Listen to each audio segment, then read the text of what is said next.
Guys ഞാനിപ്പോൾ പറയാൻ പോകുന്ന കാര്യമുണ്ടല്ലോ, ഈ നമ്മുടെ നേറ്റീവ് പ്ലേസ് വിട്ട് പുറത്ത് താമസിക്കുന്ന അല്ലെങ്കിൽ പുറം ജില്ലയിലോ അല്ലെങ്കിൽ പുറത്ത് വേറെ സംസ്ഥാനത്തോ അല്ലെങ്കിലും ഔട്ട് ഓഫ് ഇന്ത്യ നിൽക്കുന്ന ആൾക്കാർക്ക് ചിലപ്പോൾ ഞാൻ പറയുന്ന കാര്യം റിലേറ്റ് ചെയ്യാൻ പറ്റുമായിരിക്കും. അതായത് ഇപ്പോൾ ഞാൻ, ഹസ്ബൻഡ്, കുഞ്ഞ്, ഞങ്ങൾ മൂന്നുപേരും നമ്മുടെ ജോലിപരമായ ആവശ്യങ്ങൾക്ക് വേണ്ടിയിട്ട് നമ്മൾ ഇവിടെ തമിഴ്നാട്ടിൽ വന്ന് നിൽക്കുവാണ്. സോ നമ്മുടെ നേറ്റീവ് പ്ലേസ് വന്നിട്ട് കേരളയാണ്. അതായത് ഇങ്ങനെ നിൽക്കുന്ന സിറ്റുവേഷനിൽ ഇപ്പോൾ നമുക്ക് സംടൈംസ് ഹെൽത്ത് ഇഷ്യൂസ് ഒക്കെ വരുന്ന സമയത്ത് നമുക്ക് ചൂടുവെള്ളം വെച്ച് തരാൻ പോലും ആരും ഉണ്ടാവില്ല. നമുക്ക് വയ്യെങ്കിലും നമ്മൾ തന്നെ പോകണം. ഈവൻ പീരിയഡ്സ് ആയിട്ടിരിക്കുന്ന സമയത്ത് എനിക്ക് ഒട്ടും വയ്യാറാവാറുണ്ട്.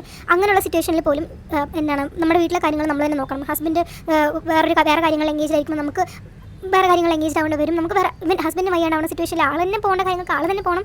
No buddy is there to help us.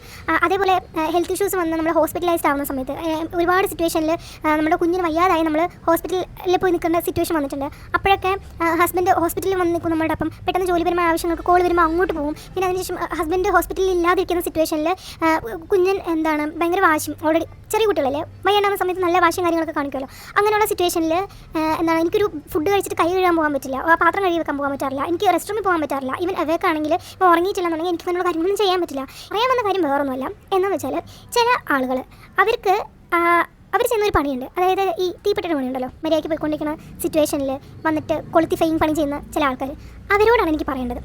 വേറൊന്നുമില്ല, നിങ്ങൾക്ക് വേറെ പണിയില്ലേ? നിങ്ങൾക്ക് സത്യമായിട്ടും വേറെ പണിയില്ലേ? നമ്മുടെ ലൈഫിൽ നമ്മുടെ ലൈഫ് ബെറ്റർ ആക്കാൻ വേണ്ടിയിട്ട് നമ്മളുടെ പാരൻസ് കഷ്ടപ്പെട്ടത്, അത് നമ്മളുടെ കുട്ടികൾ അല്ലെങ്കിൽ നമ്മൾ കഷ്ടപ്പെട്ടതെന്നുള്ളത് കൊണ്ട് നമ്മൾ ബെറ്റർ ആയിട്ടുള്ള ഒരു ലൈഫിനെ തേടിയിട്ട് ഓടുന്ന ഓട്ടത്തിൻ്റെ ഇടയ്ക്ക് നിങ്ങൾക്ക് വേറെ പണിയൊന്നുമില്ലേ? വന്നിട്ട് എന്തെങ്കിലും ഒന്ന് ചൊറിഞ്ഞ് വിടുക, എന്തെങ്കിലും ഒന്ന് കൊളുത്തിയിടുക. നന്നായിട്ട് പോകുന്ന ലൈഫിൽ നിങ്ങൾക്ക് ഇങ്ങനത്തെ പണികൾ ചെയ്തിട്ട് എന്താ നിങ്ങൾക്ക് കിട്ടുന്നത്? എനിക്ക് അറിയാത്തതുകൊണ്ട് ഞാൻ ചോദിക്കുകയാണ്.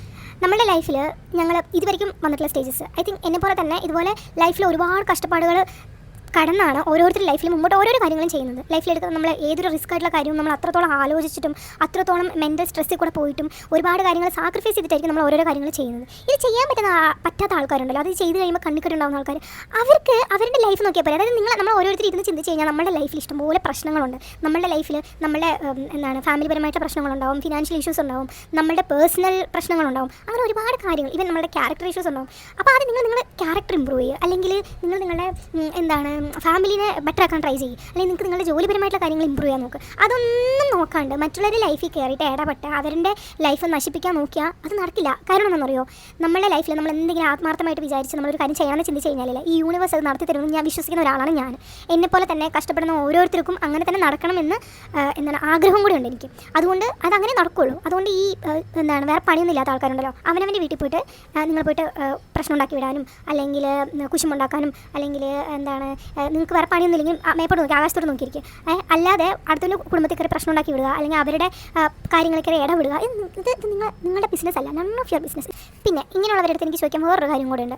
നിങ്ങളുടെയൊക്കെ ലൈഫിൽ, അതായത് എന്നെപ്പോലെ തന്നെ ഈ സാധനം കേട്ടോ ഈ കുത്തിത്തിരിപ്പുണ്ടാക്കുന്ന ആളുകൾ ഇപ്പോൾ ഈ വീഡിയോ കാണുന്നുണ്ടെന്നുണ്ടെങ്കിൽ അവരുടെ കൂടെ എന്നെപ്പോലെ തന്നെ ഉള്ള ഒരുപാട് ആൾക്കാരുണ്ടാവും. അതായത് ഞാൻ എൻ്റെ കാര്യം മാത്രം നോക്കിയിട്ട് എൻ്റെ ലൈഫിൽ നോക്കിയിട്ട് എൻ്റെ ലൈഫ് എങ്ങനെ ഇമ്പ്രൂവ് ചെയ്യണം, എൻ്റെ ഫാമിലി സിറ്റുവേഷൻസ് എങ്ങനെ ഇമ്പ്രൂവ് ചെയ്യണം, എനിക്ക് കുട്ടിയെ നോക്കണം, ഹസ്ബൻഡിനെ നോക്കണം, വീട്ടുകാർക്കുള്ള കാര്യങ്ങൾ ഇങ്ങനെ ചിന്തിച്ചാണ് ഞാൻ പോയിക്കൊണ്ടിരിക്കുന്നത്. അല്ലാണ്ട് അവരുടെ വീട്ടിൽ നിന്നാണ്, ഇവരുടെ വീട്ടിൽ നിന്നാണ്, ഇവരെങ്ങനെ ഇത് വാങ്ങി, അവരതെങ്ങനെ അത് ചെയ്തു എന്ന് ഞാൻ ചിന്തിക്കാനും പോകാറില്ല, ആരുമായിട്ട് ഡിസ്കസ് ചെയ്യാനും ഞാൻ പോകാറില്ല.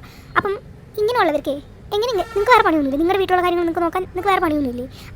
ഞാൻ നിങ്ങളുടെ ഈ പറയുന്ന സോക്കോൾഡ് ആയിട്ടുള്ള ആൾക്കാരുടെ ലൈഫിൽ എന്നെ പോലെയുള്ള ആൾക്കാർ ഒരു കമൻറ്റ് പറയാൻ വരുന്നില്ലല്ലോ. നിങ്ങൾക്ക് ഇഷ്ടമുള്ള നിങ്ങളുടെ ലൈഫിൽ നിങ്ങൾ ജീവിച്ചോ, ആരെന്ത് കമൻറ്റ് പറയാൻ വരുന്നത്, ഞാൻ പറയാൻ വരുന്നുണ്ടോ അല്ലെങ്കിൽ വേറെ ആരെങ്കിലും പറയാൻ വരുന്നുണ്ടോ? പിന്നെ ഇങ്ങനെയുള്ളവർക്ക് എനിക്കൊന്ന് പറയാനുണ്ട്. എന്താണെന്ന് വെച്ചാൽ നിങ്ങൾ എത്ര ശ്രമിച്ചാലും നിങ്ങൾ എന്തൊക്കെ വേണമെങ്കിൽ പറഞ്ഞാലും എന്നെപ്പോലെ ഹാർഡ് വർക്ക് ചെയ്യുന്ന ആൾക്കാരുടെ ലൈഫിൽ നിങ്ങളെ കൊണ്ട് ഒരു ചുക്കും ചെയ്യാൻ പറ്റില്ല. വേറൊന്നുമല്ല, നമ്മൾ ആത്മാർത്ഥമായിട്ട് ആഗ്രഹിച്ചൊരു കാര്യം ചെയ്യുമ്പോൾ, ഓരോരോ കാര്യങ്ങൾ ചെയ്യുമ്പോൾ ഈ യൂണിവേഴ്സാണ് അത് നടത്തി തരുന്നത്, ദൈവമാണ് അത് നടത്തി തരുന്നത്. അപ്പോൾ നിങ്ങളെപ്പോലുള്ള ആൾക്കാർ അത് ശ്രമിച്ചാൽ അതൊരിക്കലും അതിനെ മുടക്കാൻ പറ്റില്ല. അത് നിങ്ങൾ ആദ്യം മനസ്സിലാക്കുക. അത് വെറും വേസ്റ്റ് ഓഫ് ടൈമാണ്. നിങ്ങളുടെ എനർജി, നിങ്ങളുടെ ടൈമും വെറുതെ വേസ്റ്റ് ആക്കുവാണ് നിങ്ങൾ. സോ നിങ്ങൾ കുറച്ച് പ്രൊഡക്റ്റീവ് ആയിട്ടുള്ള കാര്യങ്ങളിൽ നിങ്ങളുടെ ടൈം, എനർജി, നിങ്ങളുടെ ചിന്തകൾ ഇൻവെസ്റ്റ് ചെയ്യും. ഓക്കെ, ആൻഡ് നമ്മളെപ്പോലുള്ളവനെ വെറുതെ വിടും.